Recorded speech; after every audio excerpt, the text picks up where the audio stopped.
Live from New Delhi, you're watching DD India News Hour, India's voice to the world. I am Deepika, and coming up in the next 1 hour. South Korea presidential office raided by police over martial law, while ex-defense minister accused of role in martial law tries to commit suicide. Israel's Netanyahu rejects absurd charges at corruption trial, strongly rejects any wrongdoing to resume testifying today. Government of India evacuates 75 Indian nationals from Syria. Evacuees include 44 pilgrims from Jammu and Kashmir. Malibu wildfire destroys homes and forces evacuations in California. More than 2,700 acres of land burned so far. India's Prime Minister Narendra Modi will interact with young innovators at the grand finale of Smart India Hackathon 2024 via video conferencing.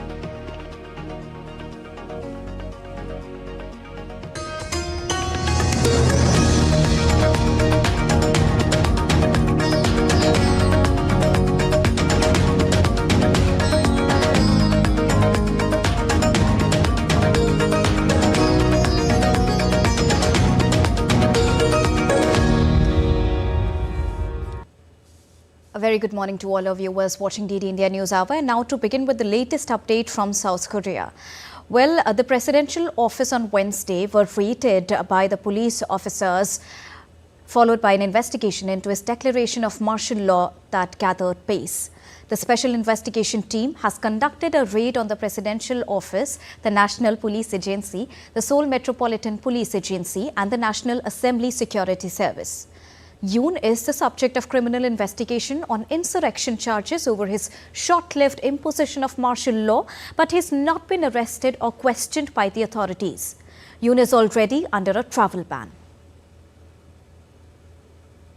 In other updates, South Korea's former defense minister tried to kill himself shortly before he was formally arrested over his role in month's martial law operation.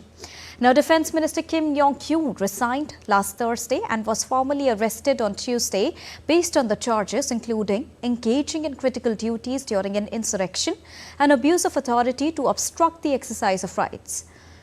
During a parliamentary hearing, the Commissioner General of the Korea Correctional Service said the former minister tried to kill himself minutes before his arrest was announced. South Korea's National Assembly Speaker Woo Won-shik has invoked the parliamentary right to launch an investigation into the martial law situation. South Korean Prime Minister said he blames himself for failing to stop the emergency martial law that was declared by President Yoon Suk-yeol last week. Thousands of protesters rallied outside the parliament in Seoul, demanding the impeachment and arrest of South Korea's President Yoon Suk-yeol and the disbandment of his party following last week's martial law attempt. U.S. Treasury Secretary Janet Yellen spoke to South Korean Finance Minister and expressed appreciation for the close communication between the Korean Ministry of Economy and Finance and the U.S. Treasury Department following recent events in the Republic of Korea. On the other hand, North Korea has reported for the first time on South Korea's ongoing political turmoil, saying Yoon Suk-yeol's insane act as a serious crisis of governance and impeachment, declared martial law unexpectedly and unleashed the guns of the fascist dictatorship of the people.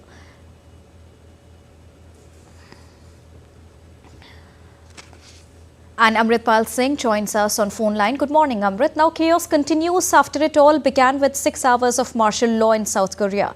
Reports further suggest that the president was not present in the office when the raids took place. Fill us in with more details, Amrit. When this raid took place, this raid was conducted by the special investigation team because he's to see if there is enough evidence to book him for and try him for insurrection. Now, insurrection is a charge in which the president does not enjoy presidential immunity. On other charges, he enjoys presidential immunity for actions taken during his term in office. So if there is enough evidence, though the special investigation team raided the office of the president, if they raided the office of the Seoul Metropolitan Police and also of the National Assembly guards. And they've said to have collected some kind of documents, They shall be going through those documents to see if there is enough evidence to press a charge of insurrection against the president. So in that sense, the political crisis has deepened for the president. He not only faces political hurdles because the opposition is trying to bring in an impeachment motion again after the last attempt failed. And this time around, there are other lawmakers from the president's own party, the People's Power Party or the PPP, who have said that they will vote. The last time around, only 2 had voted in the motion. Therefore, they did not have enough numbers to carry through the impeachment motion. So now, if there is substantial evidence, then his legal challenges could also, become graver and could signal the end of the road for him. And also with this, Speaker of the National Assembly has also kick-started its probe on Wednesday, in the early hours of Wednesday. What next are we expecting on this, Amrit? Well, there are, multiple processes going on. One is the political process of impeachment. So if the president is impeached, there are enough number of votes that they can get more than 200 votes, then his impeachment happens. The other is the special investigation team, which is trying to see if he can be legally tried and charged for insurrection. In that case, he faces legal challenges. The third is there is some kind of negotiation, backroom deals going on between the ruling party to see that, he's made to resign in February or March. And then the president could go himself. But that is a lengthy process because, much negotiation, much deals will happen till the time he is in power. As we know that one of his Secret Service officers has claimed that he called him on the secret line and ordered that he barred lawmakers from entering the parliament and drag out the lawmakers. So even the impeachment process, even if the parliament rules, then in their system it goes to a court, and the court then sees whether the parliament, what the parliament has done is legal. So that could mean another 3 months because the court has 180 days to decide the legality of the parliament's actions. It's unlike our country where impeachment happens and the parliament is supreme. There it is subject, on impeachment it's subject to a court assent. So, it will be chaos in the coming days depending upon how the situation, unless he throws in the towel and resigns. All right, thank you so much, Amritpal, for joining us and bringing us the latest on the current happenings there in South Korea. Moving on, Israel's Prime Minister Benjamin Netanyahu testified for the first time on Tuesday in his long-running corruption trial, rejecting what he described as absurd allegations against him. Appearing at a crowded courtroom in Tel Aviv on Tuesday, the embattled Israeli leader said the charges leveled against him were an ocean of absurdity. Israel's longest-serving prime minister faces charges of bribery, fraud and breach of public trust in 3 separate cases. He has consistently denied any wrongdoings. He further accused the media of being biased towards him. He took the stand for about 4 hours on Tuesday and will resume testifying on Wednesday.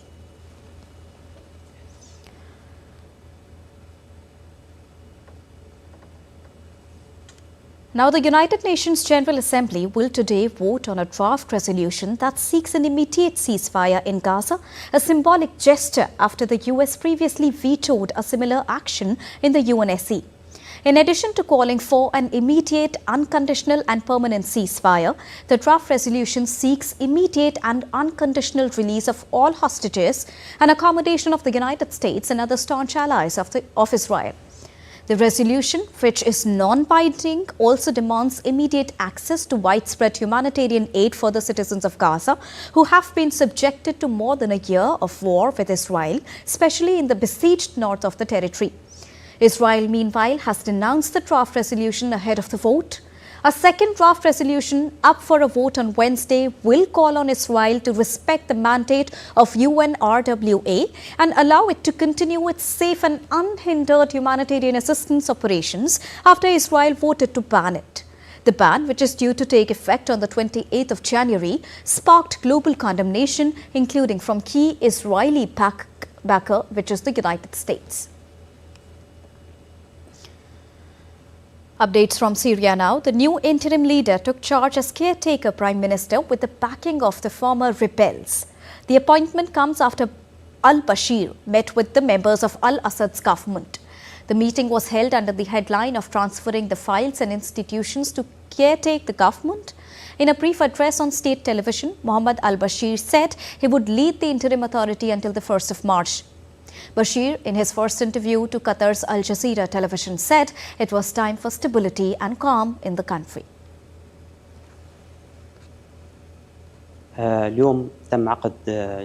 Today we held a cabinet meeting that included a team from the Salvation Government that was working in Idlib and its vicinity and the government of the ousted regime. The meeting was under the headline of transferring the files and institutions from the government of the ousted regime to the transitional government in order to receive these files and conduct business. This means that there will be a Syrian government that will handle these files and manage the business during a transitional period, God willing, that may end on March 1st. The General Command has tasked us with running the transitional government until March 1st, 2025. Now, U.S. Secretary of State Antony Blinken on Tuesday urged all nations to support an inclusive political process in Syria. Blinken, in a statement, said that the Syrian people will decide the future of Syria. He added all the nations should pledge to support an inclusive and transparent process and refrain from external interference. Blinken further said the United States will recognize and fully support a future Syria government that results from this process. Now, State Department spokesperson Matthew Miller in a media briefing said that U.S. Secretary of State Antony Blinken spoke about the situation in Syria with counterparts from regional countries. Secretary Blinken has been on the phone today with a number of his counterparts in the Middle East about the situation in Syria. He has so far today spoken with Jordanian Deputy Prime Minister and Minister of Foreign Affairs and Expatriates Aman Safadi, Emirati Foreign Minister Abdullah bin Zayed Al Nahyan, Qatari Prime Minister and Minister of Foreign Affairs Mohammed bin Abdulrahman Al Thani, and Egyptian Foreign Minister Badr Abdulati. Now, India has evacuated 75 nationals from Syria following the recent developments in the West Asian country. The evacuees included 44 Zaireen or the pilgrims from Jammu and Kashmir who were stranded at Saida Zainab. All Indian nationals have safely crossed over to Lebanon and will return by available commercial flights to India. The evacuation was coordinated by the embassies of India in Damascus and Beirut following the assessment of security situation and requests from Indian nationals in Syria. Indian nationals remaining in Syria are advised to stay in touch with the Indian Embassy in Damascus at their emergency helpline number and email ID for more updates. The Government of India says it will continue to monitor the situation in Syria closely.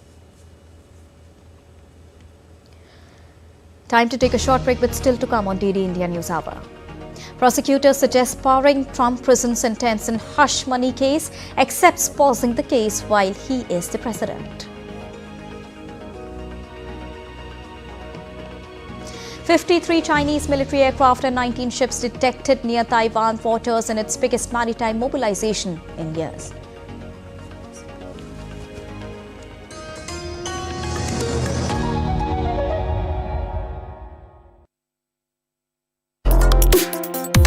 Complex issues, hidden agendas, twists and turns, strategic games. We think all dots are linked. We just need to connect them. Join me every week as I connect the dots to unravel hidden designs in statecraft, mysteries, and decode issues that matter to you.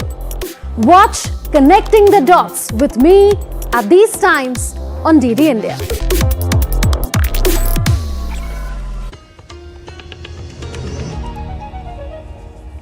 Welcome back after that short break. You're watching DD India News Hour.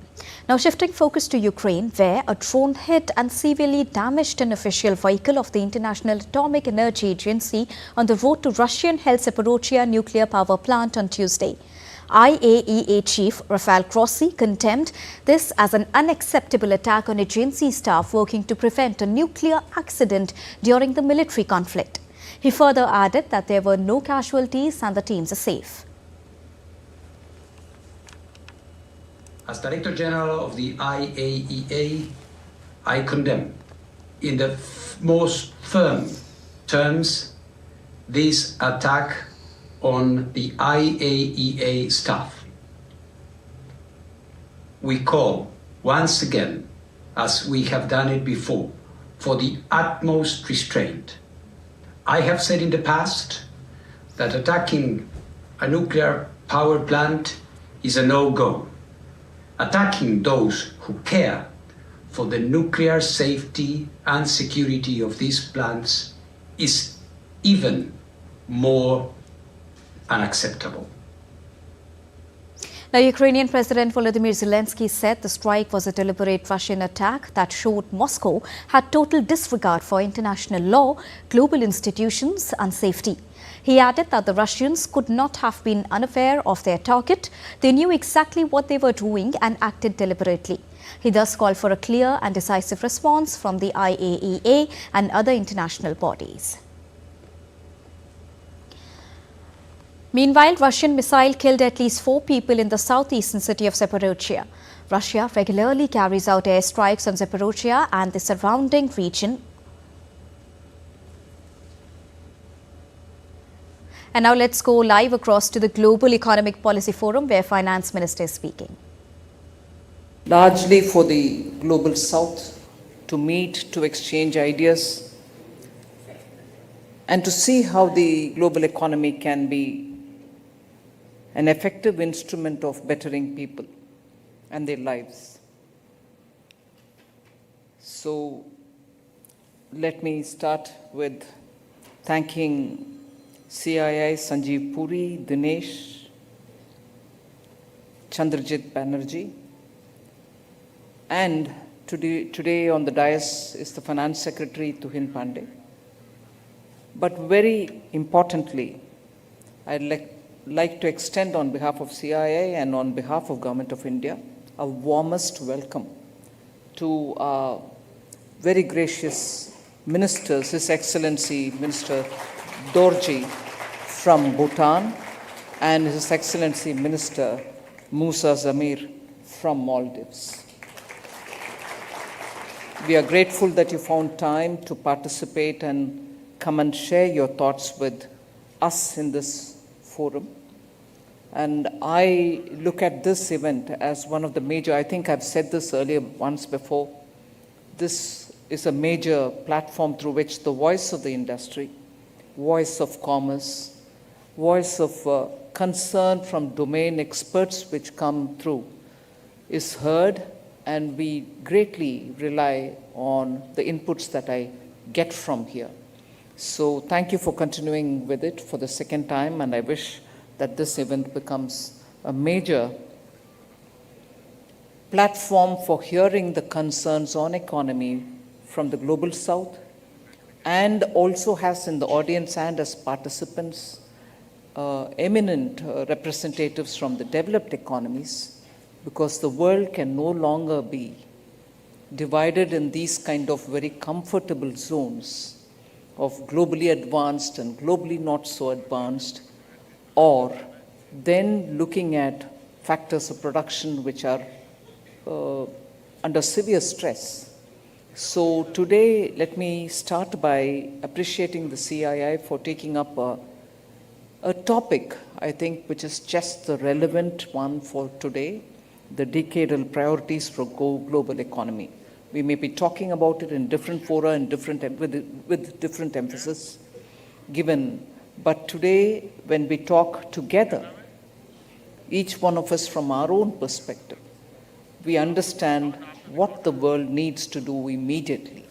And that is going to be critical for our lives on several aspects. So I'll just put my thoughts across today and not get into any data at all, but only flag issues of concern where industry together with policymakers, strategic leadership together with citizens forums will all have to work on those larger goals.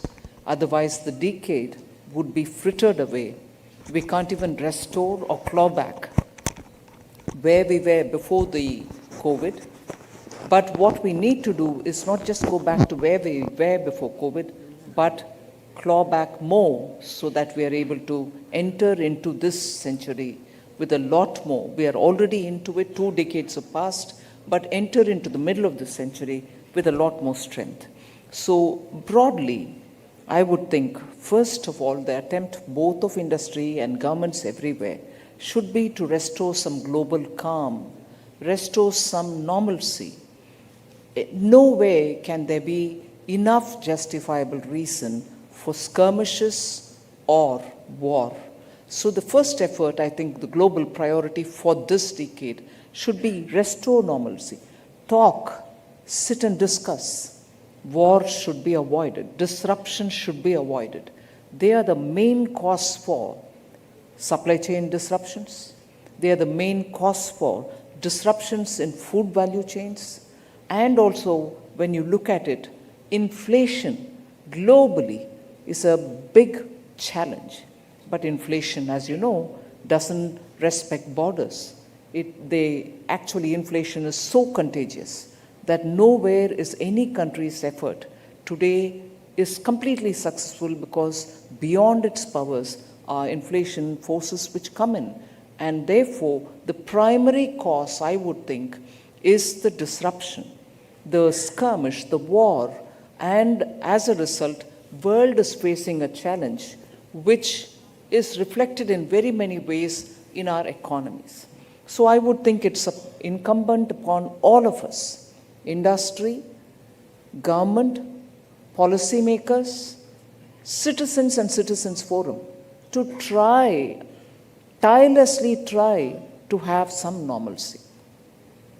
Second is the oft-discussed problem, which Sanjeev Puri also referred to, supply chain disruption.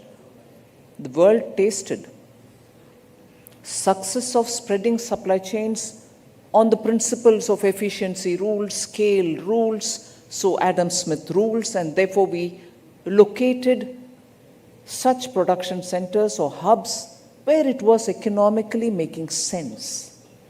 But today, would there be anyone in the audience who will disagree if I say just economics doesn't prevail? Just the economics doesn't prevail, strategy prevails, politics prevails. So even if it made economic sense to concentrate production of certain particular commodities or goods or even services in some pockets and derive the benefit of such a concentration, today the concentration risk is playing out in so many different ways, not because of economic sense or economic not making sense. It's more on politics. It's more on strategy. And therefore today, economy will have to keep in mind or consideration, commercial considerations or economics, whether it is scale-based economics, will all have to look at blending economy and its priorities also with politics and with strategic needs. So when you talk of supply chains, when you talk of wanting to restore supply chains to some kind of ease, frictionless supply chains, let's not forget that it is just not economics, it's more than that.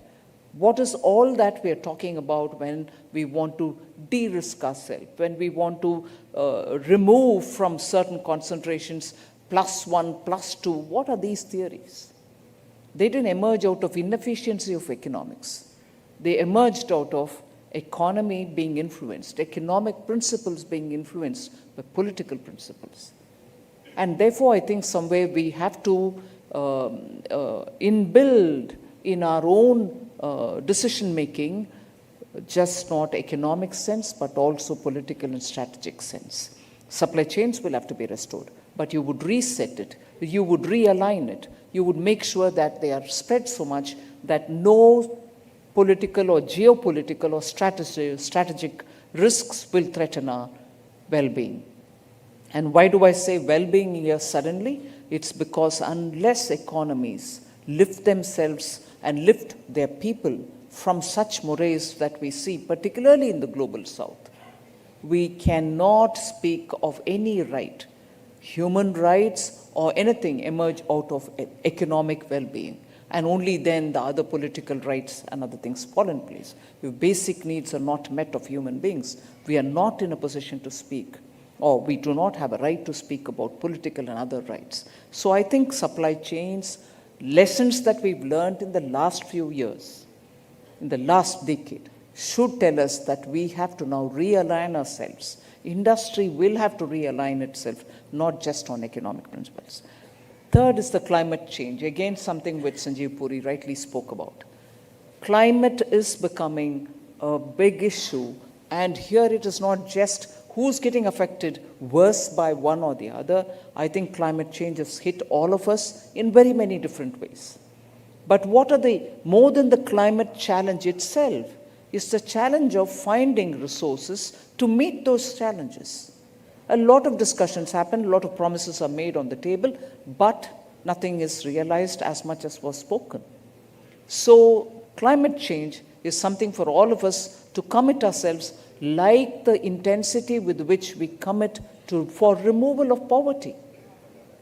I'm sure most of us in every country, advanced or developing or emerging, commitment to removal of poverty, commitment to working together with our poor at different levels and different scales is a commitment which all of us are living with and wanting to perform on. So equally, I would think it's important that on climate, we commit ourselves to make sure our people don't lose their hard-earned wealth, hard-earned small assets, their lives to climate vagaries. Extreme weather events are taking away hard-earned resources of the poor people. Are we giving them resilient infrastructure? Are we giving them a livelihood which they can quickly restore after a major event? Are we giving them such insurance, let us say, to take care of such economic disaster which may fall on them? So I think climate challenges will have to be looked at from various different perspectives rather than just emission. Yes, emission is an indicator. It's a diagnostic tool. But after that, how do we sort the problem out? Who puts the money in? Do we wait for a collective resource to reach us? Or is it that some of us will start doing our little bit for our own countries? Waiting for something which is going to come will lose the advantage, will make us lose the advantage of a number of years where we have not acted. We wouldn't have acted and therefore we lost. We will tend to lose the advantage that we have. And the next one on the decadal priorities, I would think, is agriculture and allied activities, where you need a lot more innovations, where you need a lot more technology application, and also making sure that these are applied in such a way that the farmers and those who are engaged in agri-related activities have a better livelihood, and at the same time, we ensure the food security of the world. So we need to look at agricultural practices, each within its own context. Water-thirsty crops should be replaced by others which are coarse grains, but yet the protein requirement of the world will also have to be addressed. So agriculture shouldn't be looked at in the same fashion that we've looked at it all these years, centuries. But today we have to look at various different ways. Your picture very clearly showed at the beginning the various forms in which we are reforming agriculture without depending on very scarce resources, just like water and so on. But at the same time, rapidity with which we engage in bringing novel and innovative ways for agriculture and allied activities is also a very strong instrument for security and also containing supply side and inflationary pressure on agricultural commodities. It is absolutely important. Similarly is the issue of handling water. Not every country is blessed with abundant supply of fresh water. But how are we going to handle this challenge? Because it's getting scarcer even by the years. So that will be a decadal priority, I would think. Industrial reset is something which I've already spoken about. Industry will have to look at ways in which it can adapt to the newer challenges which are happening. And in that, as a next point, I would like to say, scale cannot be just the criteria. Large and larger corporations are welcome because they give you the advantage of scale. But I would also think scale together with spread. And when I say spread, there are countries like India who have always had the strength of the smaller and medium-sized enterprises. We need to have a blend of large for the scale and small for a horizontal scale. And when I say horizontal scale, you cannot have one unit established in one place and producing with efficiencies of scale. But they can only generate a certain number of jobs. When you spread it across, and there are many more medium and small size units everywhere, each one doing their own. Of course, the country should ensure quality is established.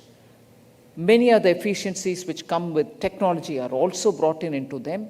Unless enterprises spread across the length and breadth of any country, particularly for large countries like India, particularly for large countries with population of the youth now in our favor, unless we spread across and unless we have the advantage of scale in that sense, that you spread it across the country and give that energy for the micro, small and medium enterprises, you're just not going to reap the benefit for your demographic dividend, which is waiting to be fully realized.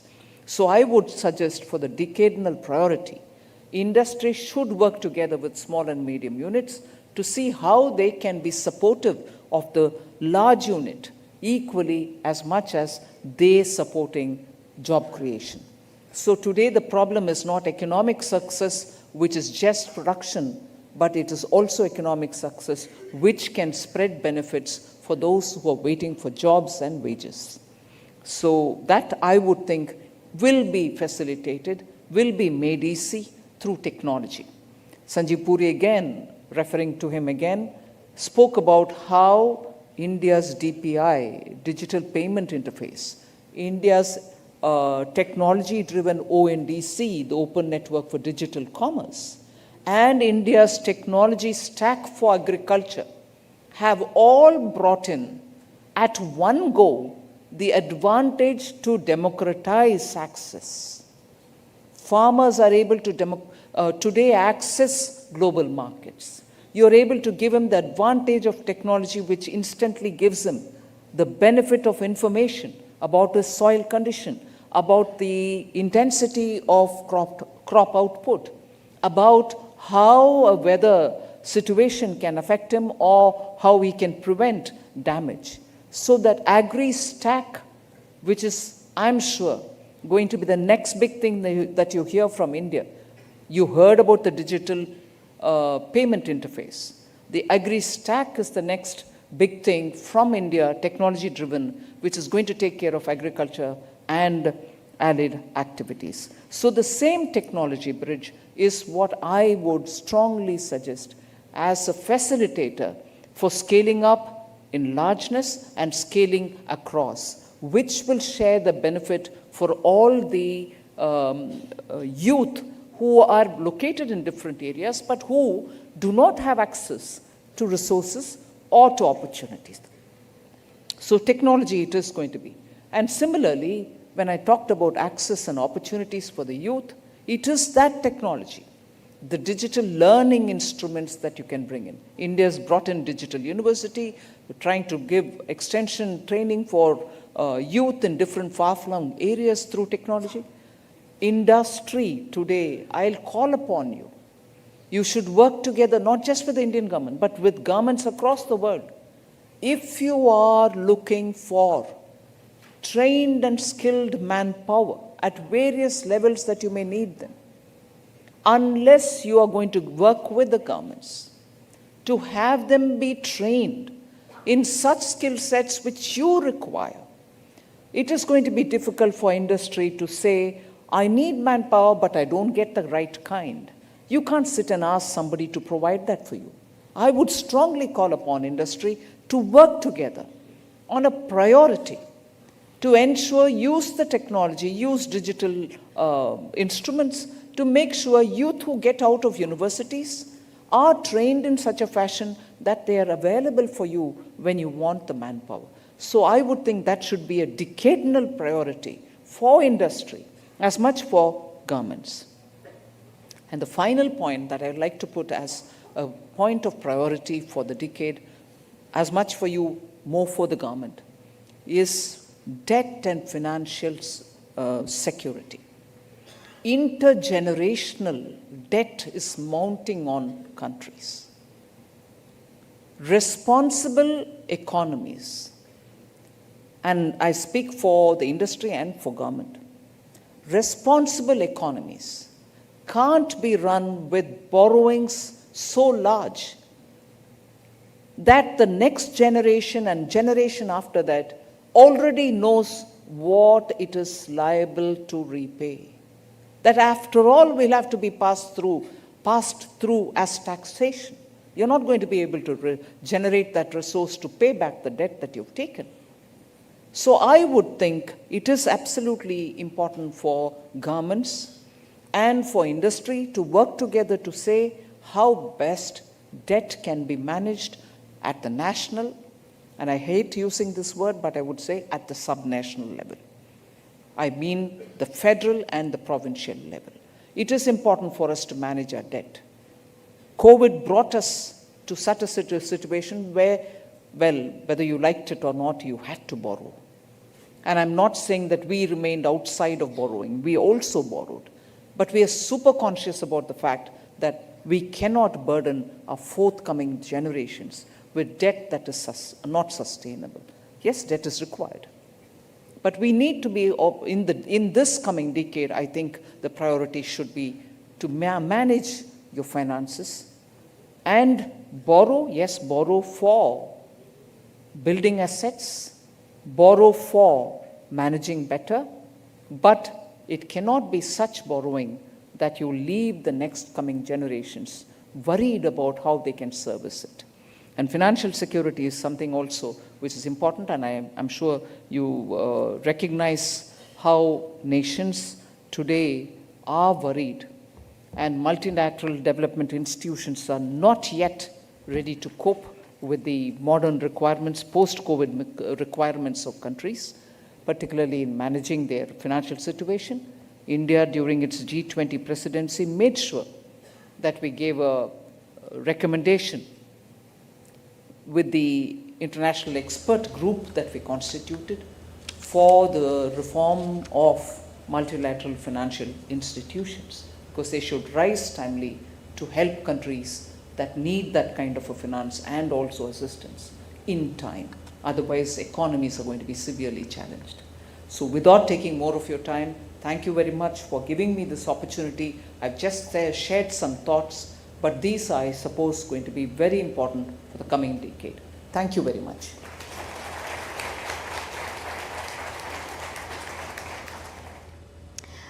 So there you heard Finance Minister Nirmala Sitharaman addressing the Global Economic Policy Forum in New Delhi. She called the event as a major platform through which voice of the industry, commerce and domain experts is heard and inputs are highly valuable. Further, she appreciated CII for choosing the topic decadal priorities for global economy. Restoration of global calm and normalcy is very much needed, she said, and further added that inflation is a big challenge and we need to come together to avoid disruptions caused by conflicts. Finance Minister further said that climate change has hit all of us and we need to address the challenges of finding resources and commit ourselves to combat the challenges. Further, she emphasized that industry should work with small and medium units as well to ensure economic success. Moving on, US President-elect Donald Trump may get a relief in hush money case. Manhattan prosecutors renewed their opposition to Trump's efforts to quash his hush money conviction, but accepted pausing the case while he is still the president. Prosecutors have suggested to a New York judge the possibility of sparing Trump any prison time for his conviction on charges involving hush money paid to a porn star in light of his U.S. presidential election victory, but opposed dismissing the case. The judge indefinitely postponed Trump's sentencing at a hearing on the 22nd of November, given his victory on the 5th of November presidential election. Trump's legal team had earlier cited a landmark July ruling from the Supreme Court that gives presidents sweeping immunity for official acts committed while in office as justification for their request to throw out this conviction. But prosecutors accepted Donald Trump should receive special treatment to prevent the case interfering with his second White House stint. Prosecutors argued that Trump's bid to have the case thrown out was well beyond what was needed to protect the presidency.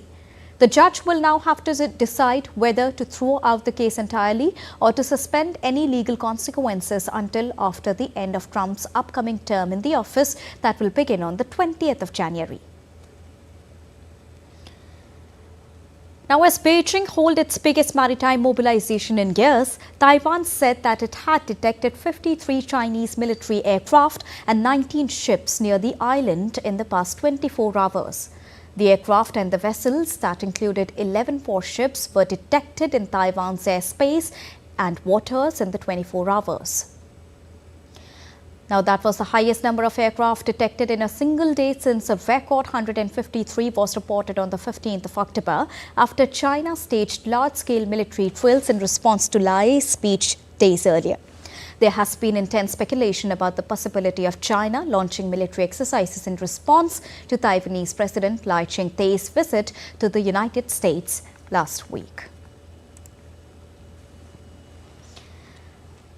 The grand finale of Smart India Hackathon 2024 will be held on Wednesday, and more than 1,300 student teams from across the country will participate in the grand finale.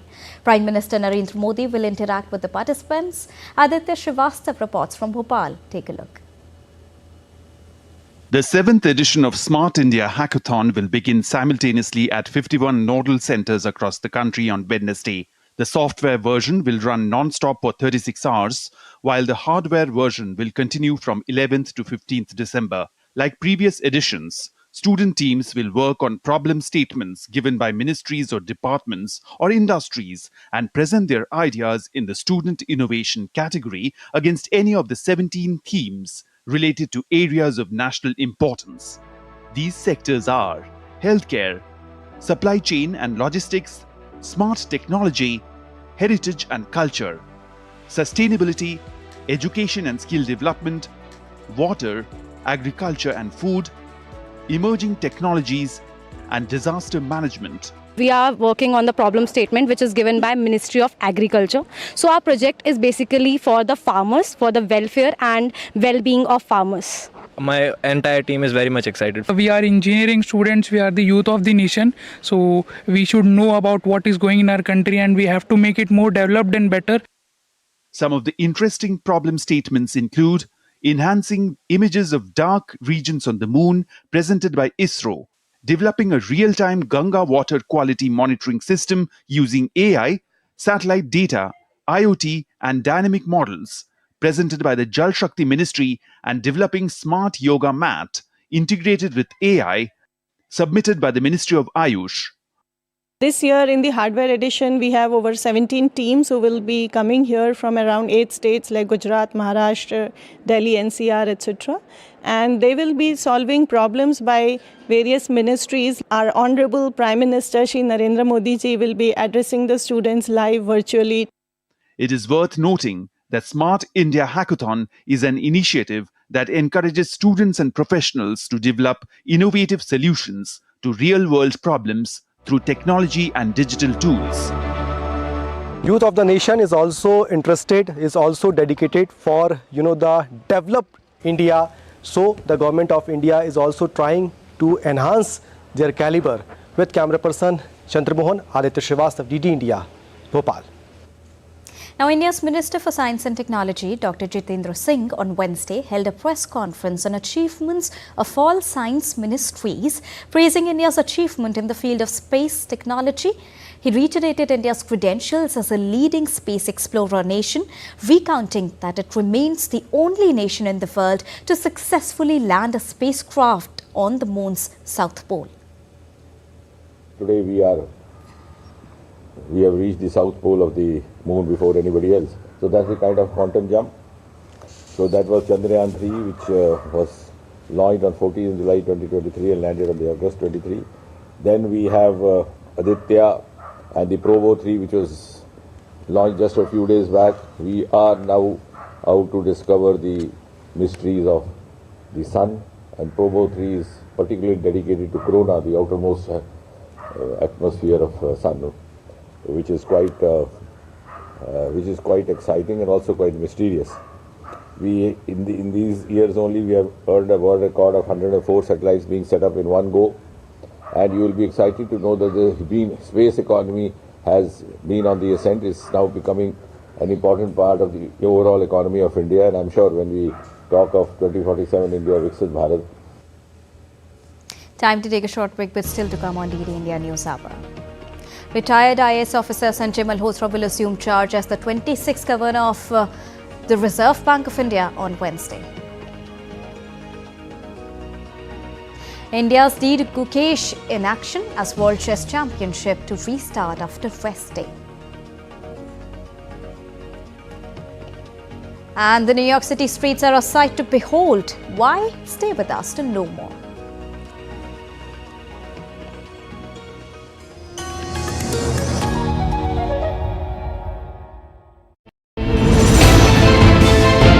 Geopolitics and trade deals. Economic challenges amid development. Hard work and the path to prosperity. It's the economy always. Between walkers, money is what money does and says. Supply creates its own demand. Between the bulls pulls and bears tears. When supply chains globalization and India rises to the podium. We'll get you centered with the Economic Brief at 8 p.m. every Thursday on DD India.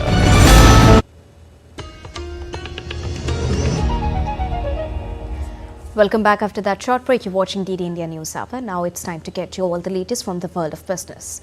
Retired Indian Administrative Service Officer Sanjay Malhotra will assume the charge as the 26th governor of the Reserve Bank of India on Wednesday. Malhotra, a 1990 batch IAS officer from the Rajasthan cadre, will succeed Shaktikanta Das, whose tenure as the RBI governor concluded on Tuesday. Malhotra's extensive career includes serving as the secretary in the Ministry of Finance, Revenue Department, where he has played a key role in shaping India's tax policies, both direct and indirect. Prior to this, he was the secretary in the Department of Financial Services, Ministry of Finance, where he worked on various financial reforms and policies at both state and central government levels. Malhotra will serve a 3-year tenure as the new RBI governor. US President-elect Donald Trump's proposal to impose sweeping tariffs on imports could counter earlier efforts to cool inflation. US Treasury Secretary Janet Yellen said on Tuesday she was worried that President-elect Donald Trump's plans to levy import tariffs could derail progress in quelling inflation and raise costs for households and businesses. Janet Yellen said Trump's plans to impose new tariffs of 60% on Chinese imports and 10% to 20% on goods from elsewhere would raise prices significantly for American consumers and create cost pressures on companies. Yellen also said she was concerned about US fiscal sustainability and said Congress needed to look for ways to pay for any extensions of Trump's 2017 individual and small business tax cuts, which are due to expire in 2025. Now, New York State this week appealed the dismissal of a pollution lawsuit against soda giant PepsiCo, accusing its single-use plastic packaging of posing a scourge on waterways and public health. The lawsuit pointed out that plastics cause wide-ranging harms to the public and New York State, highlighting the presence of microplastics in both humans and fish. The appeal comes amid a major blow in the fight to curb plastic pollution after nations negotiating a global treaty to limit plastic waste failed to reach a deal earlier this month. Rival soda maker Coca-Cola, also one of the largest contributors to global plastic pollution, drastically lowered its environmental goals this month, effectively scrapping a pledge to reach 25% reusable packaging by the year 2030 and pushing back dates and amounts for recycling goals, among other reductions.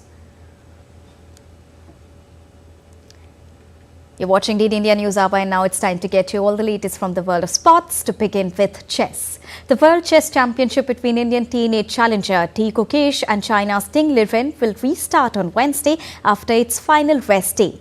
On Monday, Ding hit back with a victory in the 12th game right after losing the previous game to D. Gukesh on Sunday. In Game 11, D. Gukesh stunned the world champion with a breathtaking queen sacrifice, forcing him to resign on the spot. Now, with 2 more games left in the championship, the scores are now tied at 6-all. If no player is leading in the overall score after 14 games, the fate of the World Championship will be decided by tiebreaker that are played with faster time control.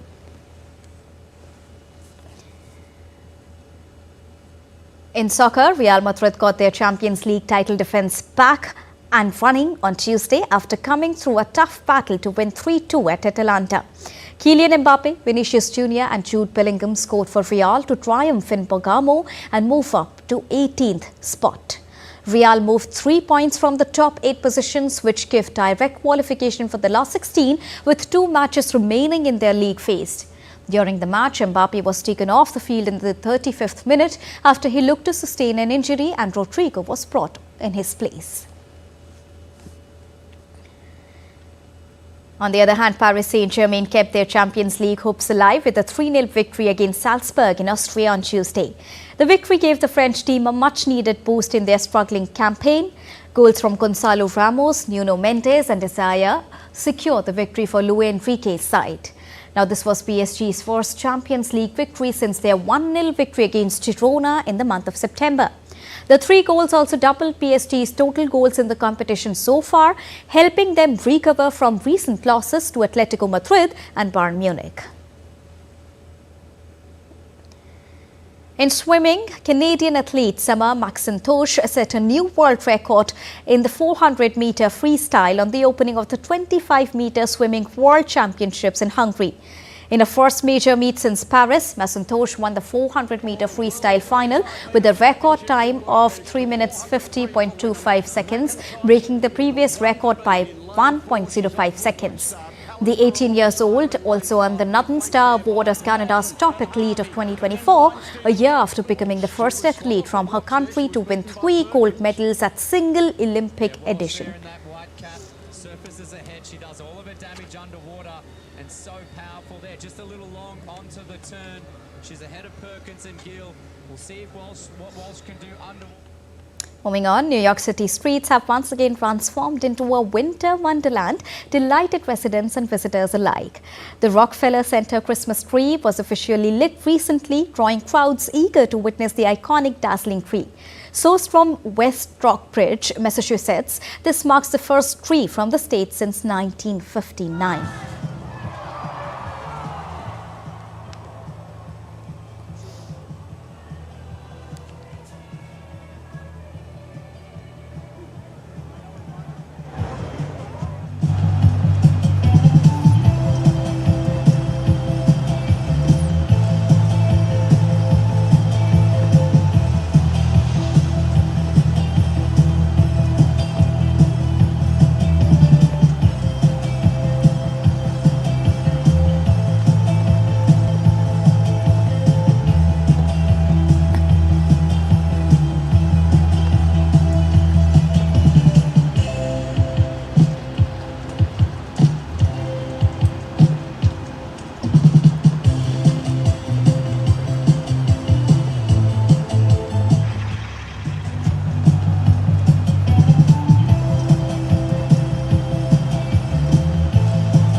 Time to say goodbye, but before that, India's public broadcaster Prasar Bharati has launched an OTT platform called Waves.